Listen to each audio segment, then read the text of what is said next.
Bonjour, ici Bruno Tremblay pour RPG A Day. Alors donc, on est le 7...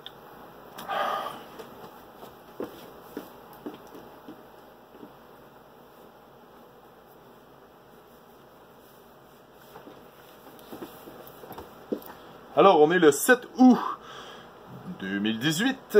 Bon, la question d'aujourd'hui, c'est comment un maître de jeu peut-il rendre les enjeux importants?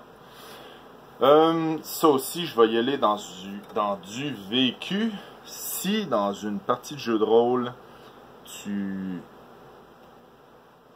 en tant que maître de jeu, tu fais une histoire, mais pas autour des personnages, ils risquent de décrocher. Alors, pour rendre des enjeux importants, tu dois fouiller dans le passé des personnages. Et, un petit truc que j'ai lu dans le Game Mastering Secret, fouille aussi dans le passé d'un peu de tes joueurs. Disons, là, il y a quelque chose, disons, tu veux créer un méchant important qui va gosser tes joueurs, mais il est défauts que tes joueurs détestent. Je l'ai essayé, ça a peut-être un peu trop bien marché, mais je dis que ça vaut quand même la peine d'au moins l'essayer une fois dans sa vie. Il y a aussi, c'est ça, c'est moi ce que je crois, c'est pour rendre un enjeu important, faut que la partie soit développée autour de tes joueurs. Disons, ok, il cherche son père disparu, hey, c'est super méchant son père, fait que là il va faire, ah non, pourquoi? Fait que, c'est une bonne idée de partie, vite, je vais prendre des notes. Non, je vais quand même un petit peu généralement, parce que cette partie-là, j'avoue que ça fait longtemps que j'ai été maître de jeu.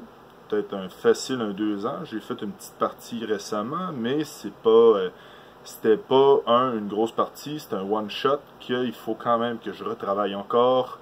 Et aussi, c'était une partie que j'avais déjà jouée dans le passé, que j'ai fait rejouer. Alors, il faut que je reparte la machine. C'est pour ça que je lis. Faut que je me lève, ce sera pas là.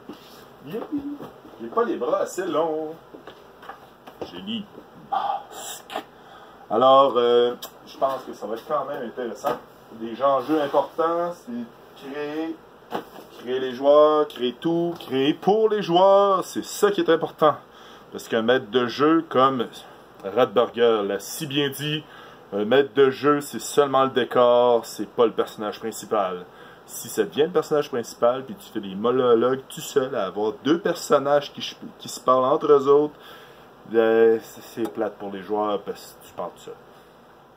Alors donc, sur ce, on se revoit peut-être demain très tôt ou pas. Alors, bonne journée!